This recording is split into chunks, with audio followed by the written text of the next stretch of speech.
I think it's really important that voices that provide the other side of the picture of what's going on today are heard. Welcome to a brand new episode of Starts at the Top, our podcast about leading differently. I'm Paul Thomas. And I'm Zoe Amar. Our podcast exists to help leaders and their teams understand what they need to do differently today to prepare for the world of tomorrow. We started Starts at the Top as a podcast about digital disruption, but we soon realised that leaders were telling us about something more important and urgent, about how traditional ways of leading had changed forever. We make it our mission to speak to leaders who are carving out new ways of leading, covering topics from emerging tech to inclusion, from remote work to mental health and resilience, and from climate change to AI. If it's about the status of leadership in 2025, it will be on our podcast. We're not here for the shiny corporate case studies. We want to share stories from leaders who have learned lessons and made progress the hard way. We want our podcast to share ideas and inspire others. And in this episode, we'll be sharing our conversation with Srabani Sen, founder and CEO of Full Colour. Srabani and Full Colour help leaders develop practical approaches to change with inclusion at the heart. And this was a wonderful conversation about the changing global context for DEI or EDI, whichever way you want to say it, EDI programs and practical advice for leaders and organisations wondering about their next steps. And before we get to this week's conversation, one of our former guests, Tim Cook, drew my attention to an article in The Guardian about children and AI that I thought we could discuss. Yeah, so Tim, you might remember if you listened to our episode back in August last year, runs a business called AI Confident. He joined us on that episode. We had a great conversation, so we'll include a link in the show notes. Anyway, the article he shared with Zoe, or shared on LinkedIn, I think, wasn't it, discusses how parents are navigating the use of AI at home and in education with their children. And I think there are hundreds and hundreds of articles on AI filling in our news feeds. So for this one to stand out to Tim means it's worthy of our attention. And Zoe, we're both parents to children who are growing up in this AI-enabled world, as are many of our listeners. And I think it's worth spending a couple of minutes on this. So you're very active in discussions about how AI is influencing the charity sector at the moment. So does this affect the way that you're discussing AI at home with your family? Oh, yeah, 100%.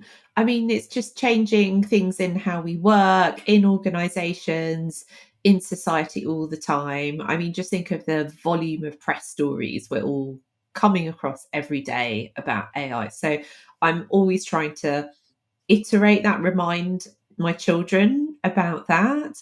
I think it's quite hard though, because school is inevitably a bit of a bubble. They're both in secondary schools, and both of those schools are covering AI in the curriculum, which is one of the reasons why we wanted them to go to those schools. But it's quite hard, I think, because I know that at least one of the schools that my children goes to, they have limited access to tools such as Copilot, because I think there's an age limit on that now, if I've understood correctly. 13, I think. It might even be older. 13, 14. Yeah, it might even be a bit older than that. I would need to check the specifics of the age limit on it. But that means that it might then be a while before you actually start to get in and have a play with those tools themselves. My son has started using ChatGPT, so I've been talking to him about that and encouraging him and trying to support him in doing that. So it's all about taking those baby steps, because we're going to have to make sure our children get more confident with using these tools, because they're going to be using them all day, every day, by the time they get to university, by the time they get into the workplace. And goodness only knows what the AI applications will look like by the time they actually start working. I know, it's nuts, isn't it? We've started to use it in small ways. I don't think they are massively interested at the moment. I think they're more wedded to their phones and social media, Instagram and Snapchat and things like that, where AI obviously plays a bit of a role in the background, but they're not using ChatGPT and Perplexity and things like that to ask the sorts of questions that you and I might be leading to in a work context. But they are starting to use it. And we've just been saying, my son's in the kitchen right now going through his ingredients for his food tech exam on Wednesday. And one of the things we did there is he's got 3 dishes, and all 3 dishes were on 3 different websites. So what I did was feed them into AI with him to get an idea of what order he should do things in. So he'd gone through and he'd done this in class, but I then said, right, these are the 3 recipes we're doing. How should we do it? And it came up with a really good plan that was quite similar to the one that he'd already developed. So enabling him to think, right, how do we use this to solve a problem that I've already started to solve myself? So almost checking your homework type of thing. But that's the way we've been introducing it. That's really good, because to be honest, that's partly how I use AI day to day, to sort of sense check things, to bounce ideas around with it, to ask questions, to keep refining its output. So that's really good. Yeah, well, it's little ways like that you can just bring it into the everyday conversation, isn't it?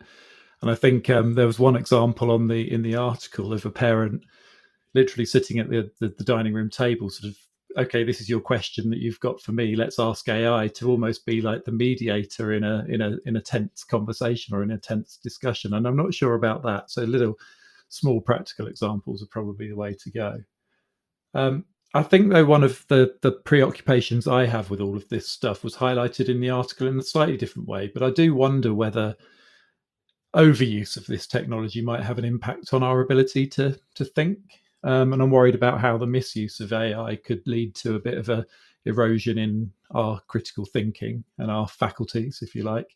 And I think some of this might link back to my sort of my father died of dementia, or caused by dementia, and I think it's a preoccupation I have. But I can see how it can be easily overused, and I've seen examples where I've seen it used really badly by people in organisation and business.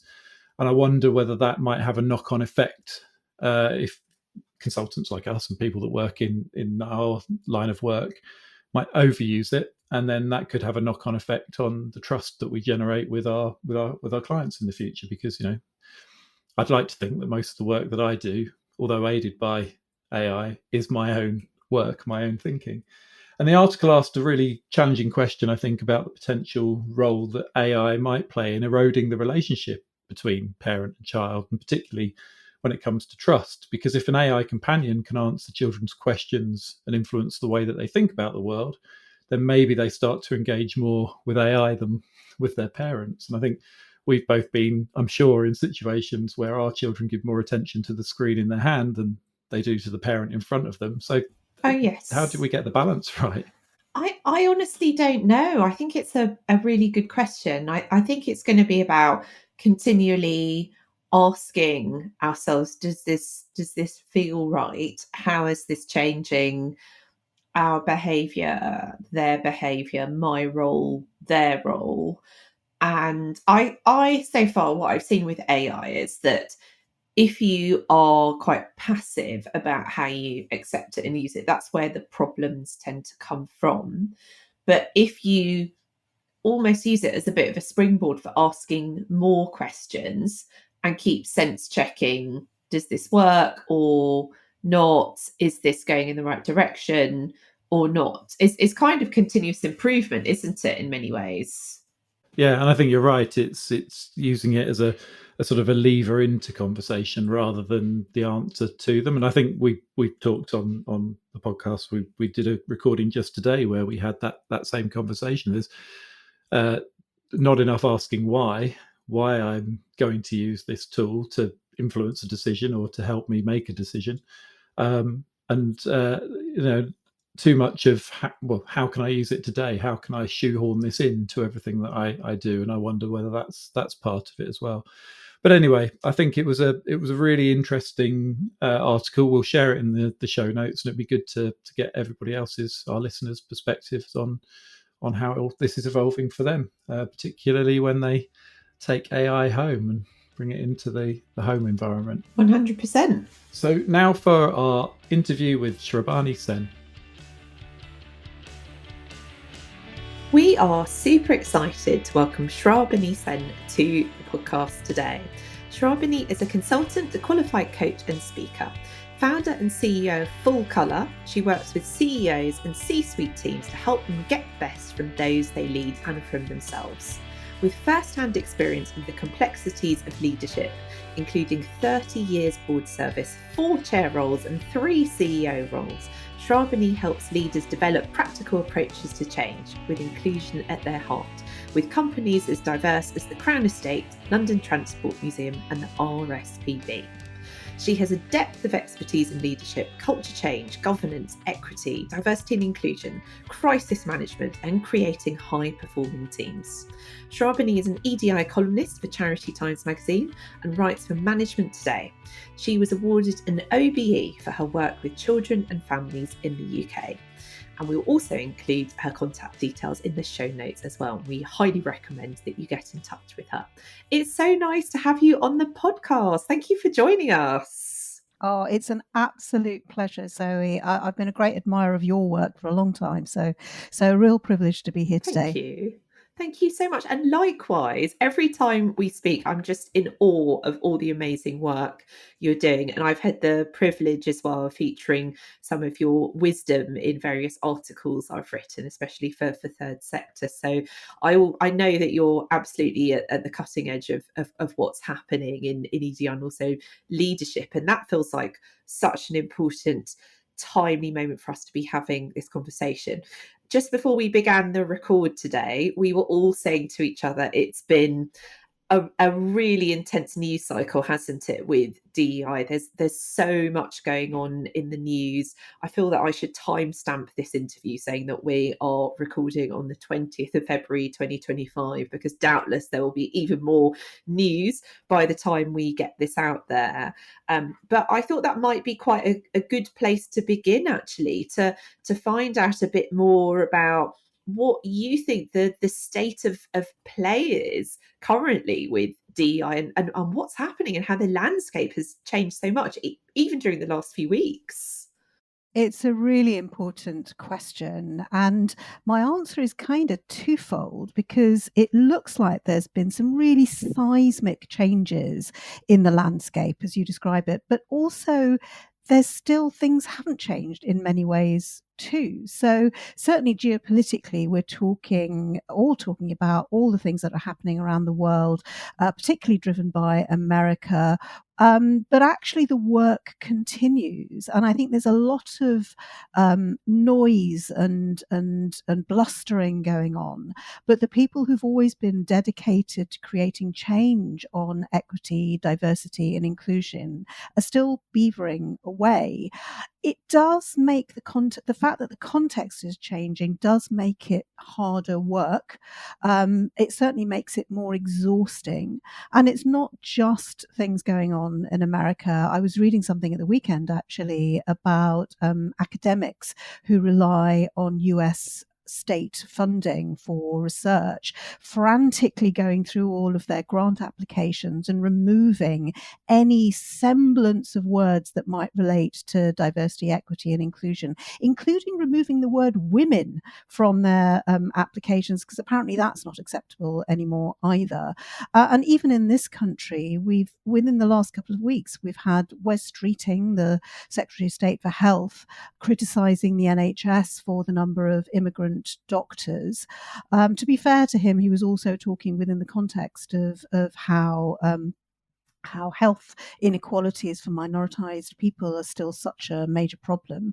And even this week, the week of recording this podcast, we've had the Lady Chief Justice being forced to write to Keir Starmer, the Prime Minister and the leader of the opposition, Kemi Badenoch, for what she described as an unacceptable exchange at Parliament, Prime Minister's question time on immigration. That's a tough environment to work within, and also to some extent we're beginning to normalize extreme views in society. So the classic example of that recently was the Channel 4 program Go Back to Where You Came From, which was really providing a platform for people with quite extreme views about people who were not like them. But still, in the background, organizations are plugging away, trying to create change, really committed to creating change. So it's important that we recognize that as well, because I think that's what gives us our resilience in the face of some really quite difficult things happening at a macro level. And that's really reassuring to hear that, isn't it? Because there must be people out there who see these news stories happening, who become really quite nervous about what they can do, what they should fight for, what they can say, what they can't say. And sometimes I wonder if that's also the part of the behavior that people want to see, people who are more on the extreme end of things, trying to almost shame or make it much harder for people who want to do things differently, who want to be more inclusive, to progress. Sadly, we do live in an increasingly clickbait society where the more extreme your views, the more likes you get, the more views you get, the more coverage you get on the mainstream media. And it's just not as sensational to talk about working for greater inclusion or working to make the world a fairer place. It's just not as clickbait worthy, but that doesn't mean the work isn't going on. And I think one of the things, I think it's really incumbent on those of us who are working towards greater social justice to just try and tip that balance however much you can so that we do get a more even debate. I do not believe we live in a world where everybody hates everyone else who isn't like them. I just don't experience that world. Yes, there are tensions. Yes, there are people in political life and people who are social media influencers who would like us to believe that that's the case. But the vast majority of people, I continue to believe and will always believe, have good hearts and want to do the right thing. And I think it's really important that voices that provide the other side of the picture of what's going on today are heard. And we just have to work harder to be heard because we're just not as sensational as a Trump or a Musk or anyone else who wants to create tension in the world. Yeah, I think that's such a lovely way to look at it. And I think it's so important that we all remind ourselves that is the reality, right? That is what's happening. It reminds me of I know we're going to talk about the riots as well. And just a few weeks after the riots last summer, I took my daughter into central London, and I was a bit nervous about it because it was a time when, as we talked about then, that as a person of colour, you didn't feel very safe at all. So I was quite nervous about taking her into central London, and I have mixed heritage, and so does she. But then I got there, and there were just all these people from nationalities all over the world, and it was hot, and there were queues, and everyone was just rubbing along and being really polite in a very British way. And I thought, this is what is really happening right now. Yes, absolutely. There's the awful racist anti-Islamic violence that we saw, and there are also people who just want to get on and meet people from other nations and just have a more tolerant society, and that's a beautiful, beautiful thing. I think it is, and I think as with all societal change, it goes in waves, doesn't it? It's like waves coming into a beach. They ebb forward, they ebb backwards, they ebb forward, they ebb backwards. But overall, the tide is coming towards those of us who are working on the side of progress and a more equal world. And I see that not just in my own life, but when I compare my experience as a professional career woman of color with my mum's experience and my dad's experience of being professionals and having a career 20, 30 years before I was having a career. I think that I see the difference in their experience and I see the difference in my experience. Have we got much further to go? Of course we do. We've got a huge journey to travel ahead. And I don't think any of us should minimize the scale of the job ahead of us. But I think the way to travel that journey is with hope, because without that hope, it's just too exhausting and we'd give up. And it's really important to recognize the progress we have made, as well as continue to put every sinew of our effort into moving us forward. Yeah, I completely agree with that. And then if we bring it back to a UK focus for a moment, we talked a bit about the riots just now. Tell me about what you think has changed since the riots. What impact have they had? I think it depends on who you talk to. And sadly, one of the things I would reflect on is if people were either directly affected by the riots, either because they lived in an area or they've got friends and family who live in an area where those riots took place, the reverberations of those riots are still being felt by those people. It's very much an ever present part of their experience of life and just what's going through their mind and going through their concerns. But if you weren't directly impacted, sadly, I think it's become yesterday's news. It's not something that is front of mind for most people who weren't directly affected.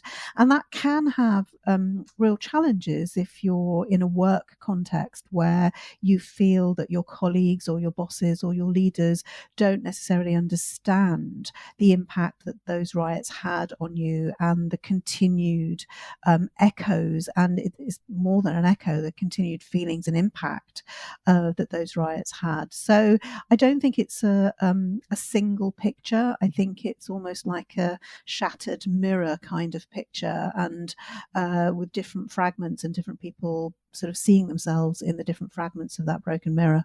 And it was such a huge event, right? I mean, as you say, I don't think we should underestimate the scale of the effect that it had. I completely agree with what you're saying and how there are different perceptions of it. And I'd love to compare notes for a moment, if that's okay with you. As a woman of colour, personally, what impact did the riots have on you? If you're comfortable to share that. No, I think it's important that as many of us who feel able to do share how we were feeling. I think there was the immediate impact, and then there was the impact a couple of months on. The immediate impact, I'm going to be honest, was despair. I couldn't believe that I was living in a country that I was born in, a country that I love, a country that I've spent my whole life working in various ways to try and contribute to improvements and change. I couldn't believe that country that I love so much was so full of people with hate for people who look like me. And I absolutely understand that those people, many of them, have been manipulated by influencers and politicians and the wider backdrop of the increase in prominence of far right tactics around demonizing and scapegoating certain communities because other communities are suffering. At an intellectual level, I totally understood all that, but I felt really hurt. This is my country. I mean, I've lived here all of my life, and I think one of my other immediate responses was, well, I can't sit back and do nothing, and then really beginning to think about, well, as a single individual, what can I do? Where is my sphere of influence and control where I can make a little bit of a difference? And as I was contemplating that, that an idea came into my mind about creating a community of career women of colour in sort of middle and senior management to just really bring us together and create a sense of community and a sense of mutual support, because within the context in which I have any kind of control, that was something I could do. And I think that was really, really important. A few months on, I think my emotions, perhaps the acuteness of those emotions subsided, but there is a background note in my thoughts and in my feelings about how on earth have we got to this place?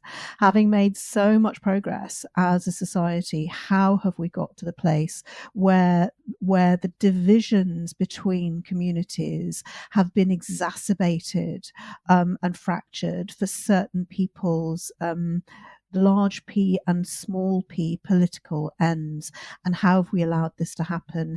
And although it doesn't dominate every waking moment, it is a constant hum in the back of my mind, and shapes how I think about both my work, how I contribute my voluntary contributions in the UK and in around my sphere, how I kind of support and interact with colleagues, how I support and interact with my community. It's affected how I message the work that I do on social media platforms that I'm on, with that constant sense of how can I counteract some of the forces that have contributed to that. And obviously I am like an ant in like a giant globe of activity going on. But I think, more and more ants that come together, we can make a difference if we're working collaboratively and in partnership to create change. So the impact, it has changed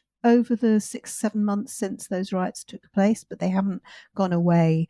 Even though I didn't have a direct experience of living in one of those communities, and was lucky enough not to have friends or family who've lived in those communities, I am a person of color living in a world and in a society where those things took place. Those things don't go away. Yeah, that really resonates with me. I definitely found it a time when, like you, I felt despair, and it was frightening and unsettling, especially when my children were asking things like, "Am I safe? Am I safe in the town we live in?" And I'd never heard my kids ask questions like that before, and that felt very very telling. And I'd say a few months on, I don't think any of us will forget it. Certainly, I don't think I'll ever forget it. And whilst I feel more confident going out and about now, I definitely think that for me, there's this sort of ongoing sense of unease in the background.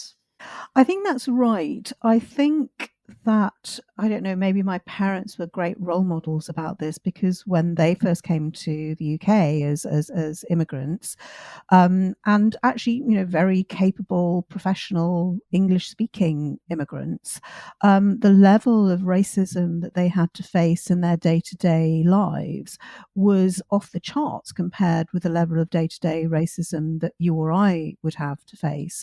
And I think it is quite important that we do recognize that there has been progress. It would be very easy to sink into despond. But what in fact, I recently blogged about some of the lessons that I learned from my parents, who had to live in far more hostile circumstances than I did, and some of the lessons they taught around the importance of community, and building a very, very strong community of support around you, and really connecting and getting your resilience from that.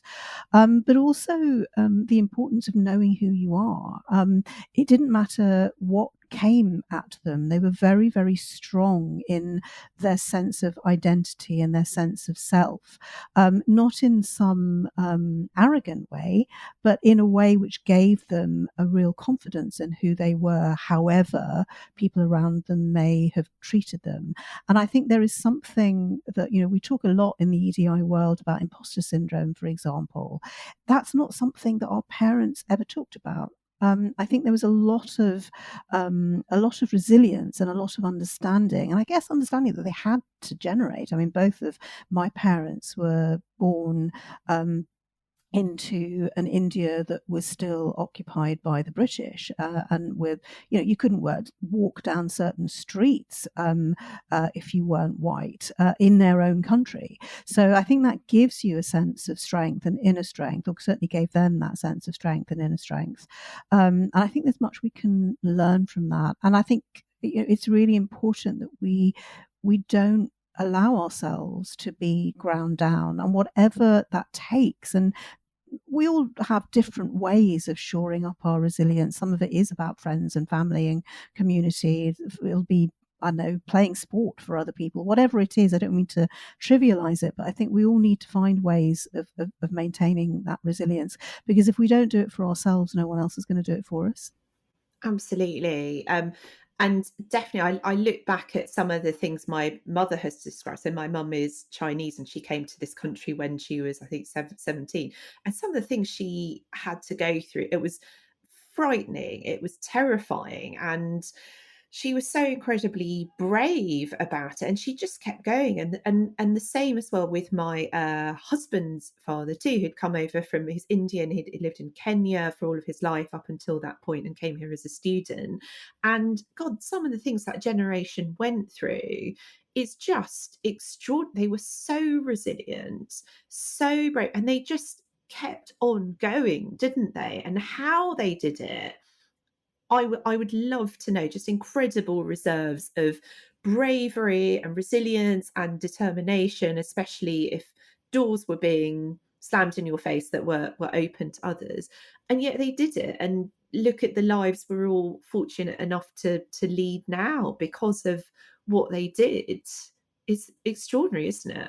I think that's right, but I think also there has been change. I mean, when I was growing up, I don't know whether this was your experience, Zoe, but when I was growing up, my parents very overtly talked about the fact that they were laying the foundation so that my life would be easier.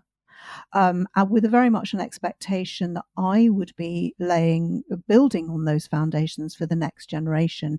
I think that narrative has changed in a way which is really positive, because I think we now recognize it's not just our job as minoritized people to create the change. Actually, it's about working in partnership with people with characteristics that society thinks are majority characteristics.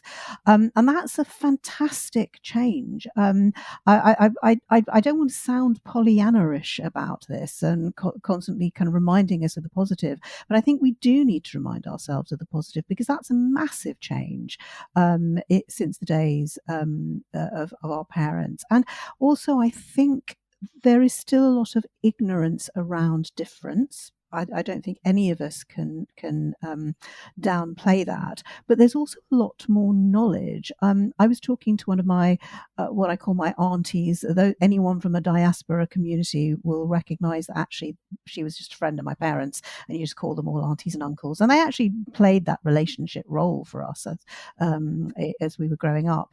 And I was talking to one of them just before Christmas, and she came to this country, I think it was in the 1970s, as I think a young woman in her late 20s, maybe early 30s, and she got a job with HMRC.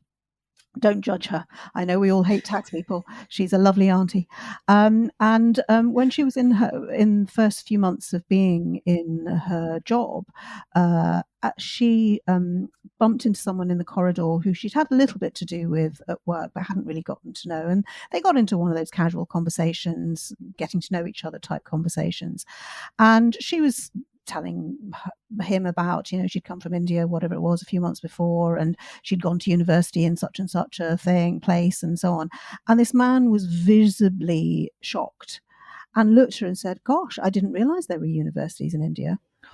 And when you think that actually the very first university in the world was in India in the 400s AD, which was something like 800 years before any Oxbridge College was ever established. But that level of ignorance, I think, yes, there are still some people who think that way, but I think that level of ignorance has really diminished. So again, I think we are moving forward, and I think it's really important that we hold on to that for anyone working on issues to do with social justice and equity, and trying to move our world into being a more fairer place. And you talked earlier about those tides of progress going in and out. So generationally, where do you think we are? I think we've really moved forward. So I think I've shared some examples generationally in terms of my parents' generation. But I mentioned a little earlier that so I am setting up a network for career women of color. It's not like an income generating thing. It's just something I want to do out from my heart, really, to create a community of largely middle and senior leaders who are women of colour. And we've had a fabulous response to that initiative. We had some initial conversations with some women before Christmas and just after Christmas, and we're organising some more later in spring. When I was rising up through the ranks, so I had my first CEO role 20 years ago. When I was rising up through the ranks 25, 30 years ago into that position, it wouldn't have been possible for me to create a network of career women of colour in middle and senior roles, because quite frankly, they didn't exist. I never, ever came across one. And so even if you count a generation as 20, 25 years, the fact that there are enough women out there who are connecting and sharing the opportunity with other women of colour in middle and senior management is a joy to witness. Are there enough senior and middle ranking women of colour in our organisations? Of course not. But the fact that there are some, where certainly when I was coming up through the ranks, there simply weren't, shows that we are creating change. And it is important for us to go back and reflect and see that change is happening, because that's part of, I think, what gives us the resilience to keep going and keep moving forward. Can I ask a question about allyship within that context, and whether you feel that has taken whether it's suffered or whether it's grown in the last year or so since the riots? I think this is an opinion rather than anything fact-based, as in I don't have any data to support it. But I think those people that were always allies have remained allies. People who pretended to be allies have slunked away, if that's a word. Is that a word? I don't know. It is now. And people who were never allies are just remaining as non-allies. I know there's been a lot of media coverage, for example, about Facebook and Amazon withdrawing from their DE&I programs and commitments. They were never serious about it. They are organizations that go with the wind. And at the point at which they committed to making progress on DE&I, it was because that was the fashionable thing to do. And it's deeply unpleasant to have to describe it as fashionable, but it was in the wake of the murder of George Floyd, the burgeoning of Black Lives Matter, the impact that had. They felt that they needed to say that they were working on those issues, and now that the political winds have changed, they've moved back. But I think although the media coverage has been about those companies, there's been far less media coverage of those companies that have actually doubled down on their commitments towards DE&I. Apple, Microsoft, Costco, major retailer in the States, Goldman Sachs, JP Morgan Chase, massive, massive, massive corporations who have said, no, this is the right thing to do. We know it makes us more successful as organizations. It matters to us. And I find it really fascinating. Costco is a brilliant example. So I don't know if you remember, but in January 2025, there was this conservative right-wing think tank in the US going around telling everybody they should be withdrawing their DE&I programs and ending them. Costco went out to their shareholders to say, what do you think about this? 98% of Costco shareholders, we're not talking about executives, we're not talking about their boards, we're talking about their shareholders. 98% confirmed their commitment to continuing to work towards greater diversity, equity, and inclusion. So I think in many ways, those people who were allies remain allies. And actually what it's taking is a greater degree of courage, particularly for those organizational allies, those leaders of companies like Apple and Microsoft and so on, to stick to their commitments. It's taken a lot more courage because it's a lot harder. But I think that's what I would reflect on in terms of allyship and where it currently lies. I think you're right, because I think that sense of my experience of the riots is completely different from both of yours, obviously, but the aftermath, my reflection on the aftermath of it is the increase in the number of surprising conversations I was having with people that I thought I knew well about how things had shifted.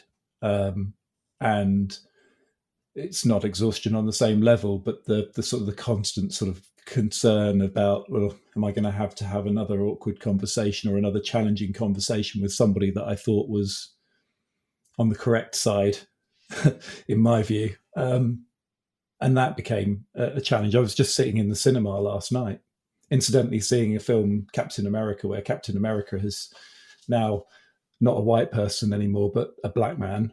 And I'd seen described as, woke gone mad in one review that I'd seen. But sat next to somebody who was having a quite loud and open conversation about, where they thought the next party political leadership and the leadership of the UK would be in the next 4 or 5 years. And even then, your heckles go up. You're sitting there waiting for this conversation to start, thinking, when's the point where I'm going to have to interject? Or when's the point where I'm going to have to disappoint my kids and leave the cinema because I'm going to refuse to sit next to this person? Fortunately, the conversation went in a different way. But that sort of sense of the conversation, the challenges coming out of all sorts of different places. Like you said, the people that are slinking away aren't doing it necessarily quietly. Yeah, I think that's true. I think if there's one thing that people working towards a more progressive, if I can put it that way, or socially equitable society is, I don't think we're as good at marshalling our arguments as the far right. And I think, and people who, not even the far right, people who are just right of centre in a very vocal way. And I think sometimes the dignity gets in the way, or becomes too hectoring and then turns people off. It seems like there's no happy medium in between hectoring and being overly polite. And those companies that you described, the organisations that are moving forward, like Costco and many of the others that you've worked with, what are they doing differently? Well, I can't talk about Costco because I don't know enough detail about what they're doing differently. Certainly, from the lens of the organisations that we come into contact with, either as clients or just because we come across them in life, I think there are various things that they're doing differently. I think they have moved away from doing what can I say, the stuff that doesn't really move you forward. When I first launched Full Colour, which is about 5.5, nearly 6 years ago now, so pre George Floyd and pre Black Lives Matter, people were coming to us for, oh, could you rewrite our EDI policy? I always turn that work down because I can't think of anything more dull.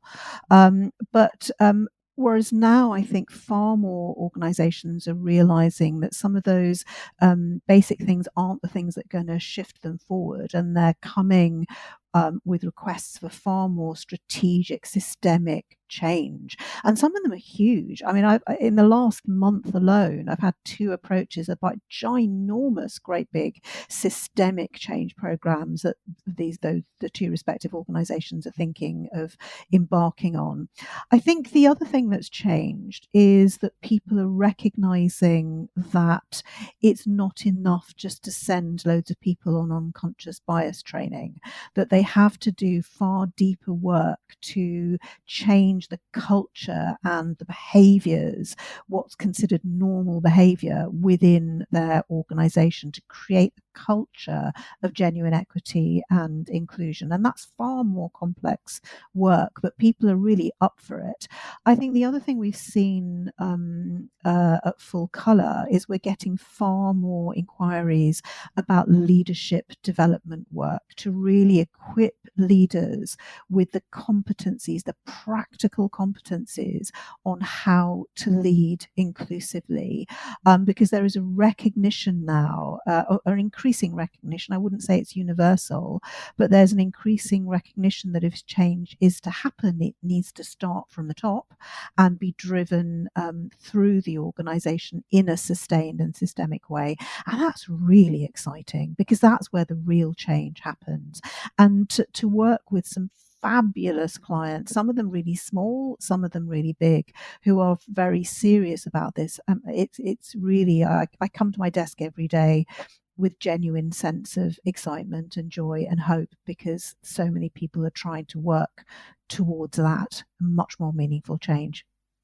And that's so heartening, isn't it? And just brilliant to hear that that's happening. And there are organisations who are doubling down on their commitment there, especially with everything else that's going on. For the ones that aren't, in your experience, what barriers are holding those organisations back? I think the barriers tend to be specific to particular organizations, but what I do notice is some themes. I think the themes are around organizations that aren't really making progress or are struggling to make progress. One of the things that they're lacking is the ability to connect creating change around equity, diversity, and inclusion to the reason they exist in the first place. So they're finding it difficult to connect their overall mission to ED&I. And when that happens, what happens is ED&I becomes a project.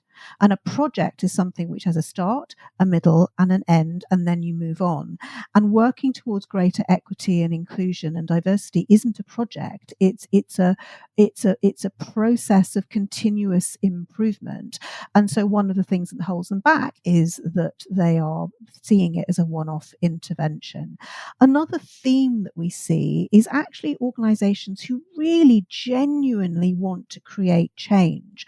But what they do is they have these enormous ambitions, but they don't resource those enormous ambitions. And as a result, they set themselves up to fail because they think they're going to achieve a huge change in 6 months or a year, but they're not making any staff time available to engage in the work that they need to do. I mean, a lot of work on equity, diversity, and inclusion isn't about process. It's about changing the way people think. It's about changing the way people behave. You can't change the way people think and behave by sending them on a half-hour training course and expecting everything to change. That doesn't happen that way. And so one of my mantras actually when working with organizations is do a little bit, but do it brilliantly, because that actually creates motivation for change. It creates confidence. It's much better to undershoot and overperform than overshoot and underperform. I think also where organizations do struggle is when their leadership are bystanders in the process. So I always have a red flag when a potential new client comes to us, and I ask them how they're members of their leadership group, the most senior executive leadership group, how will they be involved in the project? And the answer comes back, oh, well, we'll report into someone who's a senior leader. I mean, reporting into it is nothing. They just sit there passively and listen and don't engage. And I think those organizations that struggle are ones where the leaders don't recognize this is a leadership challenge that they need to be engaging and driving, and they can't delegate it to a junior person in the organization with no decision making power, no budget, no influence power beyond interpersonal influence. Those are some of the themes I see with those organizations that aren't moving forward. It's interesting, isn't it? Because we had this conversation a couple of weeks ago when we teed up this interview, and I work within a world where I work with smaller organisations that do struggle with resource and allocating resource towards EDI, and I think they do it almost in a sort of a state of paralysis sometimes, where they have all of the great scope of work that they could be doing within their organisation, and they don't really often know where to start.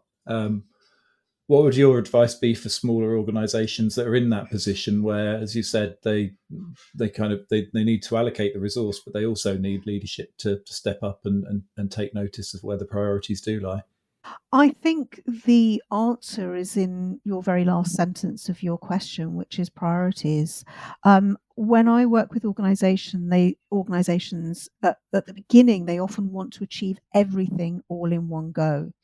And one of the things, actually, it's another barrier to progress, is emotions, because working on equity, diversity, and inclusion is not an emotion-free zone. It's not an intellectual exercise. And there are lots of things like fear of getting it wrong, fear of doing the wrong thing, guilt sometimes. And actually that can really be a huge intangible barrier to progress. One of the things I always say is just work out where to start. And building on the do a little bit and do it brilliantly, one of the things I think people struggle with is, well, where do we start? And I often think it doesn't matter where you start, just start. Because it doesn't mean that you're going to not come on to those areas or issues that you need to work on later, but just doing something. It's almost like that whole trying to push a boulder up a hill scenario. The first push is exhausting, but once you get some momentum going, it gets easier and easier to roll that ball uphill. Working on ED&I is very similar, and there is no right or wrong answer. I think a lot of people think that working on equity, diversity, and inclusion is some kind of scientific formula or mathematical formula, and it's just that they don't understand how to work the mathematical formula. It's not. This isn't science. This is talking about people. So start somewhere and learn. And just be open to the fact that, you know what, you might get it wrong. It's fine. We all get it wrong at times. Just as long as you're learning from that and then building your next moves from that. I think the other thing I would say to organizations is, one of the classic things that organizations get wrong when they want to create change on equity, diversity, and inclusion is they sit down and brainstorm a set of things to do. They write that down and they think that's an action plan, and they haven't worked out what it is that they're trying to achieve. So not only do those actions not relate to each other, they don't relate to a planned journey of change. So I would say work out what you want to achieve first and then decide what actions you want to take. And the other thing I would say to people who struggle with this, we don't know how to keep the ambitions down. We don't know how to keep it small and do something little and do it brilliantly. One of the things that we often find is when people are planning change on equity, diversity, and inclusion, what they're focused on is the goal. What they pay very little attention to is the data which tells them what their starting point is. So if I were to use an analogy, I think the London Marathon usually takes place in April. We're now at the end of February. It would be like me saying, I want to run the marathon in April. I've never run in my life.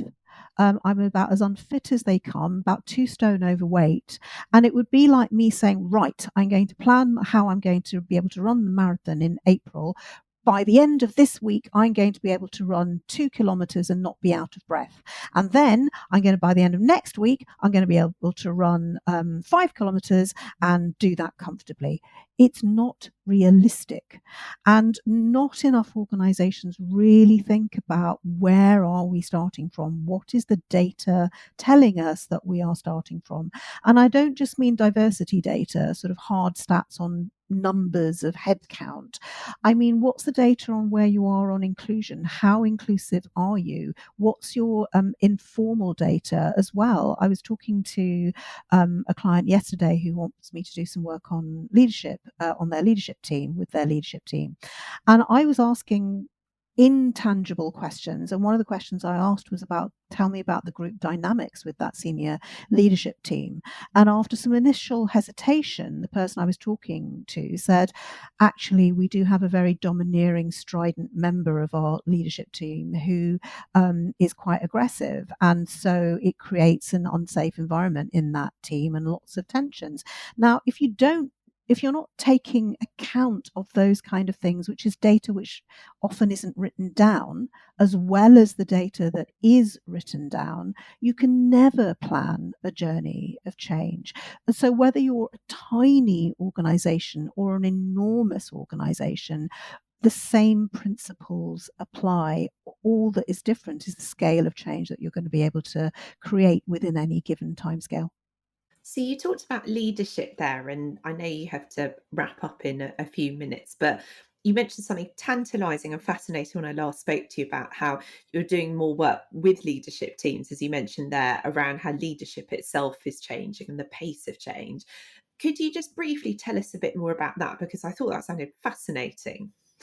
I think the landscape of leadership is changing dramatically and it's changing very quickly. I was reading something recently about brands, and 100 years ago, if you built a market dominating brand, you would expect to keep your dominant position for decades. And that has now reduced to a period of years. And what this article was suggesting is looking into the future, if brand domination might only last for months. So the pace at which things are changing around organizations and their leaders is accelerating, and the quantity of change that they are having to deal with is accelerating. But also, there's lots of change within organizations. So the expectations of the people that they work alongside, their workforce, their colleagues, about what a good workplace is and what they can expect from their workplace, that has changed enormously. Leaders are expected to be much more emotionally intelligent and switched on. That's a massive change in the last kind of 5 to 10 years. And also the change in expectations of customers, service users, clients, call them what you will, not just about their experience of you and your organization, but also what they expect to see in a well-run organization. All of that has changed enormously. And I have to say, the complexity of being a leader in 2025 is far greater than being a leader in 2015. the the good news is actually learning how to be an inclusive leader is the solution to all of those issues. If you know how to be a genuinely inclusive leader and create a fantastic workplace where people are genuinely able to give of their best, that is the solution to all of those problems. And by inclusion, I don't just mean fluffy and turning up to a Black Lives Matter event or a Black History Month event, or putting a rainbow flag on your profile picture for LGBTQ month. I don't mean that. That is not inclusion.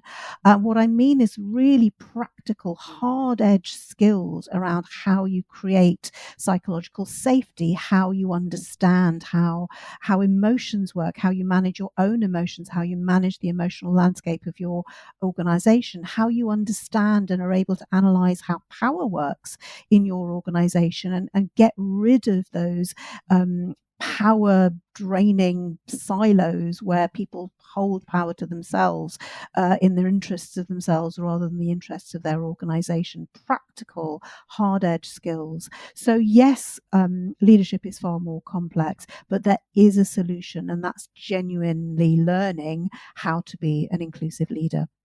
And what a hopeful and positive note to wrap up the interview with. Thank you. That's really heartening, really grounding advice, especially at this moment in 2025 when I think the news cycle has just been unsettling so many people. So I think that's a great reminder of how we can really demonstrate truly inclusive, truly authentic leadership, and the value of doing that. So here's to more of that in 2025.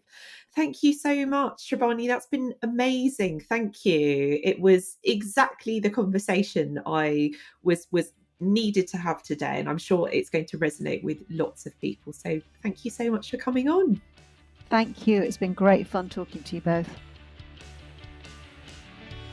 Oh, I absolutely love that conversation. I'm so grateful to Srabani for taking the time to come on and to talk to us. Yeah, and I think the continuing pressure on EDI programs and investment does have me a little bit worried. So I think it was great to have her on to discuss some of that with us. I think it was a wonderful conversation, lots of food for thought, worrying times.